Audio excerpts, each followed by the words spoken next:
Salut à tous et bienvenue dans mon ranch. Aujourd'hui on se retrouve à bord de la dépanneuse parce qu'on va aller chercher un nouveau jouet. Et oui. Alors je vais pas vous dire c'est quoi tout de suite parce que faut un peu laisser le suspense.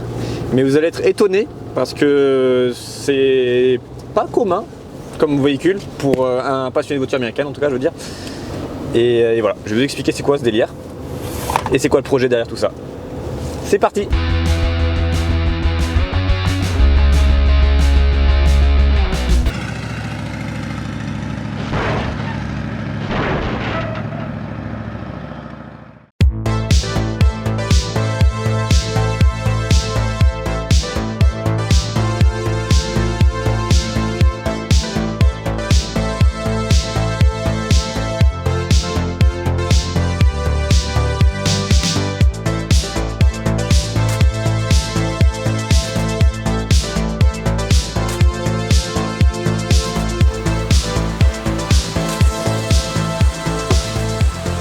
Porsche 924. Alors oui, c'est pas le genre de voiture que j'aurais acheté en temps normal. Moteur injection certes, mais voilà, ça va me faire apprendre de nouvelles choses. Donc voilà, le but aujourd'hui est de la ramener au terrain avec la Ford Taunus. Elles seront coloc pour un petit moment. Et puis commencer à jouer avec, voir quel est le problème. Apparemment ça viendrait de la pompe à essence, du relais de pompe à essence. Donc on verra, on va creuser là-dedans et voir si ça fonctionne. Et voir en combien de temps on la remet sur la route. Mais elle a l'air en pas trop mauvais état. Je suis content. Un nouveau jouet. C'est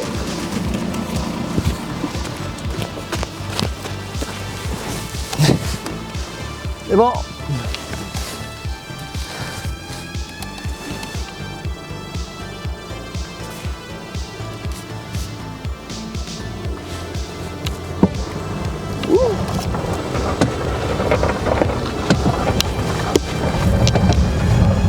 Je crois qu'on a une roue qui est bloquée. Oh putain.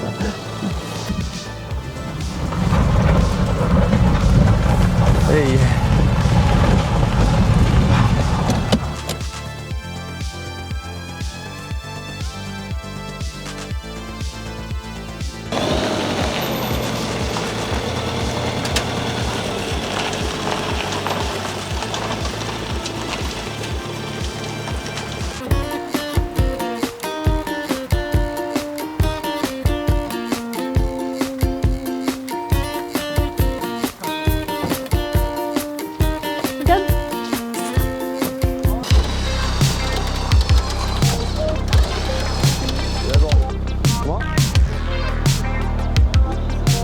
Ouais, pour l'instant, comme ça c'est bien.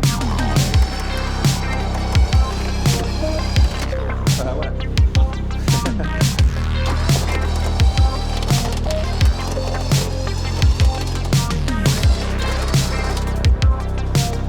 Bon c'est bon, la Porsche est chargée, on a galéré parce que on a eu un petit un petit contretemps avec la télécommande qui avait un faux contact, donc on a fait un aller-retour un peu précipité et inutile jusqu'au site de la location. Mais c'est pas grave, tout est rentré dans l'ordre, la voiture est chargée. Et là, on va au terrain, donc on va aller la déposer.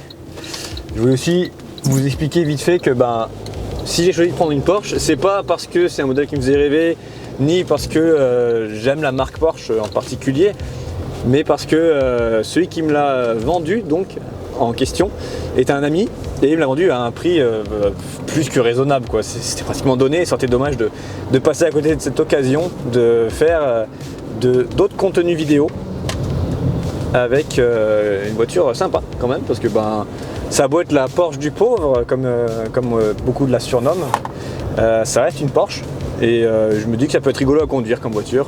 On va rouler jusqu'au terrain et pour vous ça va être en 30 secondes, on va faire une téléportation. Donc je vous dis à tout de suite au terrain.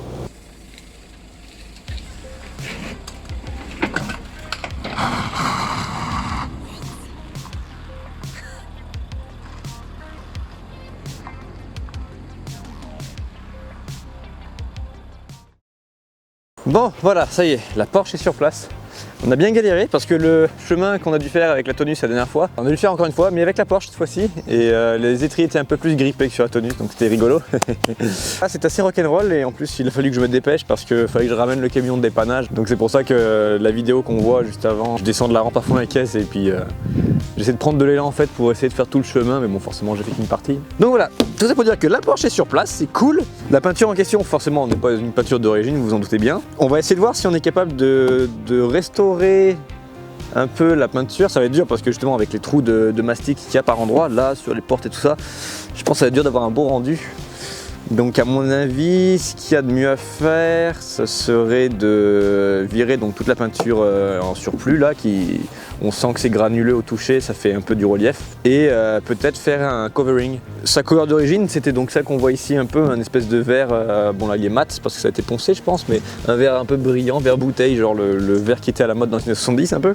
Pour ce qui est de la partie mécanique, alors d'après le propriétaire précédent, le problème en question viendrait soit de la pompe à essence ou soit du relais de pompe à essence qui aurait claqué en fait simplement. Il a fait des recherches, il a tout documenté, il a plein de papiers qu'il m'a donné avec, donc c'est génial parce qu'on va pouvoir un peu savoir où creuser. Si ça démarre pas, je vais enlever ce relais, je vais le commander pour la semaine prochaine. Et si malgré le relais neuf, le problème persiste, dans ce cas, j'irai sur une pompe à essence neuve. Bon, donc c'est une mécanique un peu particulière, moi je suis pas habitué à ça. Injection avec une espèce de, bon, on dirait un peu un moteur diesel quand on regarde comme ça avec les tuyaux ici puis la pompe à injection ici, je suis pas habitué.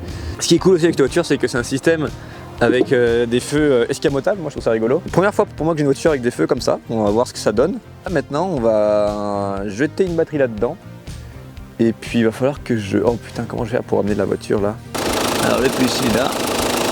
Le fil noir sur le bouton noir.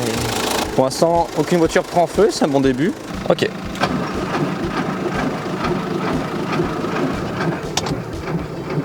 Bon, déjà le moteur tourne, donc il n'est pas grippé, c'est un bon début. Les vitres électriques n'ont pas l'air de fonctionner, ça c'est dommage. Il y a plein de boutons partout, je sais pas à quoi ça sert, putain. Oh merde, ah putain, la vitre passager est descendue un chouïa mais elle remonte plus. Ok, alors le moteur tourne, il a pas toussé, rien, donc effectivement, soit pas d'essence qui arrive, soit pas d'électricité aux bougies. Ça roule et puis bon, du coup c'est un peu tendu du gazon au passage. Ah. Ouais, j'aurais peut-être dû prendre un 4x4.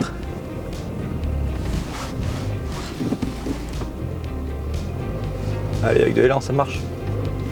On veut pas. Oh boy.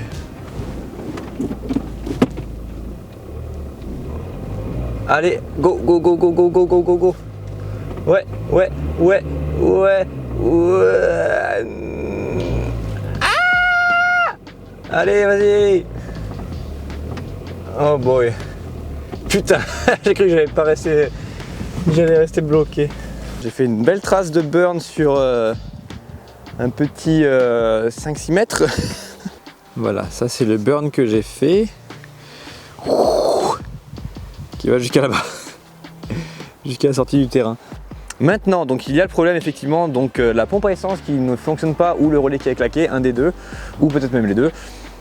On va s'atteler à ça, je vais commander les pièces, démonter, voir ce que c'est comme relais exactement.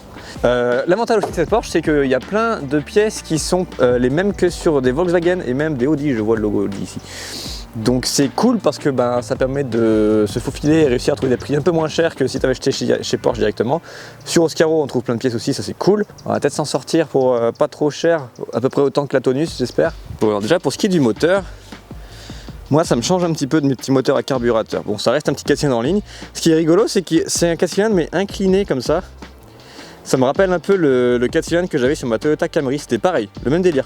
Moteur incliné comme ça, sauf que c'était une traction avant donc il était incliné en direction du genre du moteur et tu fais comme ça, incliné comme ça. Ici le moteur et le système de tringlerie, tout ça pour les flip lights. Donc ça c'est cool, c'est rigolo. Notre bobine d'allumage Bosch et notre distributeur Bosch. Et puis voilà. Donc c'est sympa comme mécanique, ça change. Une batterie qui est là-bas. Ah oui, alors un truc putain que je trouve relou par contre sur les allemandes, c'est qu'ils mettent toujours la batterie à des endroits hyper chiants. Bon, à part les BM où la batterie est dans le coffre, là ok c'est plus accessible, enfin ça dépend des modèles encore. Mais là-bas c'est chiant parce que quand tu vas pour la mettre, t'as le capot dans la gueule ici, enfin c'est hyper relou. La Tonus c'est là. Il n'est pas plus accessible que là. C'est mieux, enfin je sais pas. Après c'est peut-être plus sécuritaire que la batterie soit là-bas, je sais pas. Je commence pas à critiquer les voitures allemandes là. Je suis habitué aux américaines et pour moi c'est une grande première, donc il faut que j'apprenne à apprécier aussi autre chose que les voitures américaines. Un intérieur très années 80, ça me rappelle les Ford Capri Les dernières générations, les MK3, je crois que même les MK2 avaient des intérieurs un peu fucked up comme ça, avec le tartan style un peu irlandais là. Pareil, les sièges, bon, ils ont vécu, hein, ils sont tout craqués, il va falloir peut-être les réparer ou les changer. Mais avec l'assise où on retrouve ce même tartan, c'est quand même rigolo comme design. Il y avait même des Porsche qui avaient un design comme si c'était un genre de drapeau à damier un peu déformé, c'était sympa aussi. Donc voilà, ça rappelle un peu le style années 80 qui du coup c'est vachement démodé, mais c'est pas grave, ça va que déjà de la voiture. Le tableau de bord qui est tout craqué, mais bon ça c'est la maladie de ces modèles là, elles sont connues pour avoir des tableaux de bord qui craquent hyper facilement. Donc c'est pas grave, soit je le changerai, soit je verrai s'il n'y a pas moyen de moyenner un truc. Un truc bizarre d'ailleurs sur ces boîtes à vitesse, c'est que la première est pas du tout là où on pense qu'elle est. C'est perturbant. La première en fait, elle est à la place de la deuxième sur une voiture normale on va dire. Et du coup ben c'est perturbant de ouf en fait, ça va être trop bizarre à conduire. Donc là, si je dis pas de conneries, la marche arrière elle va être là-bas et la marche avant, enfin la première, c'est ça. Donc là c'est première, deuxième, oh boy, troisième. Peut-être falloir, ah oui d'accord, il va falloir revisser ça aussi. Et quatrième. Et la marche arrière est ici. C'est perturbant comme boîte à vitesse. En vrai, ils sont hyper confortables les sièges. Et on est assis vachement bas. C'est assez rigolo. C'est vraiment le levier de vitesse sous la main. C'est vraiment le design de l'intérieur est cool. En vrai, c'est vraiment confortable, t'es bien. T'es emboîté dans ta voiture en fait. Ton siège il te tient bien. Ton petit levier de vitesse il est directement sous la main comme ça. C'est une architecture assez particulière cette bagnole. Ta boîte de vitesse, en fait, elle est à l'arrière de la voiture. Et ton moteur, bon, en avant, et en fait, tu as un espèce de tunnel ici qui passe avec ton arbre de transmission qui est vachement haut en fait. Donc tu as une meilleure répartition des poids et tout ça. C'est un peu un drôle de concept, mais finalement qui marche plutôt bien. Quand tu es assis au volant, en fait, c'est vachement bien parce que ton coude il est calé sur ce tunnel là qui est vachement haut finalement. Enfin, c'est pas qu'il est haut, c'est que toi tu es bas. Et c'est agréable, c'est bien. L'avantage c'est que c'est une injection, donc ça consomme peut-être pas trop. Comme daily driver, c'est sûrement envisageable malgré la conjoncture actuelle. On a les ceintures, c'est vachement bizarre, les ceintures elles doivent être un peu dans les jambes quand tu t'assois. Et pareil, c'est le siège arrière, il a l'air confortable en vrai, mais pas pour les grands, parce que si t'as des grandes jambes, le siège de devant est vachement proche quand même. Mais sinon l'assise en soi, elle a l'air vachement cool, elle fait très années 80 je trouve avec ces truc qui remonte, là ça fait un peu style vaisseau spatial chelou, ça a l'air sympa, je me suis même pas encore assis en arrière d'ailleurs tiens. Alors je sais pas si on va se rendre compte de la dimension du bazar. Bon, moi je fais 1m81, donc déjà, elle m'arrive, bon pas à la taille quand même, on va pas exagérer, mais on va dire à peu près, presque au niveau du nombril environ.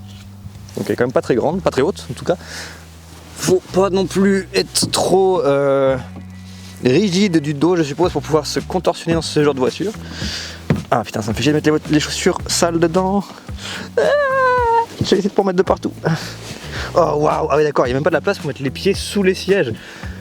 Mais c'est hyper inconfortable en fait, mais tu peux pas te mettre derrière. Non mais non, c'est une deux places. Clairement c'est une deux places. Hein. Bon, faut dire que j'ai des grosses bottes aussi, que je galère à manœuvrer, mais à part en mettant les jambes en tailleur, je vois pas comment t'es supposé rentrer derrière en fait. Faut être un gamin. Et sinon par ça c'est presque confortable. J'ai la tête qui touche le plafond. Oh boy, non mais c'est pas possible.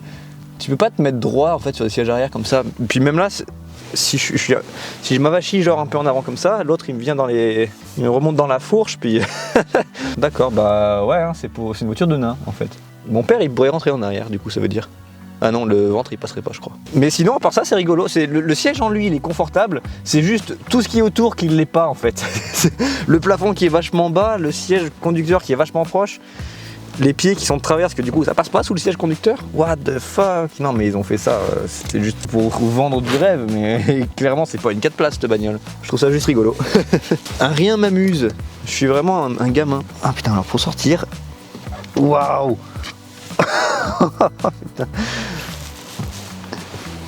Oh my god. Wouhou. Je suis vivant encore, c'est bon. Bon, on est quand même mieux. Ah ouais, on est quand même mieux en avant. Hein. Devant, on a la place. On a la place, le volant, il est presque entre les jambes, mais c'est très bien, moi ça me dérange pas. J'ai l'habitude de toute façon d'avoir des trucs encombrants entre les jambes dans tous les cas, donc c'est pas ce qui me dérange. LOL. Jean Talus aussi, donc d'origine, ils sont super sympas, j'aime bien. Petit coup de nettoyage leur ferait du bien. Il va aussi falloir que je fasse un petit check-up du système de freinage parce qu'il n'avait pas l'air de bien fonctionner le jour où je suis allé la chercher. Puis que je l'ai ramené là, on avait une roue qui restait bloquée, celle-ci. C'est des tambours en arrière et des disques en avant, et c'est des freins tambours de Volkswagen je crois en arrière. Le petit béquet en mousse, ça aussi je trouve ça rigolo. Sur ma Capri c'était pareil, j'ai un béquet comme ça mais c'était de la mousse, super moelleux. J'ai pas compris pourquoi c'était en mousse mais c'est marrant. Là le coffre il ouvre pas, faudrait que je mette du dégrippant là-dedans. Là ouais effectivement donc on peut voir que là ça a été mastiqué, alors je sais pas pourquoi, ça a été bien poncé, je vois que c'est tout lisse. Mais là il y a une bonne épaisseur de mastic qui a craqué. Donc il va sûrement falloir que je rattrape ça d'une manière ou d'une autre. Un truc que je déteste aussi, ces grandes pédales là d'accélérateur, elles sont cool, j'aime bien, c'est stylé, mais j'aime pas quand t'as un tapis comme ça, parce qu'il remonte à chaque fois et il se fout sur la pédale, et quand t'accélères, des fois ça bloque la pédale ou ça te gêne, t'sais. Du coup à chaque fois je les redescends à fond, comme ça, pour être sûr que ça appuie pas sur la pédale, et de manière générale, je mets jamais de tapis dans mes voitures, parce qu'à chaque fois ça me fait chier quand je conduis. C'est sûr que bon, bah, c'est moins top pour...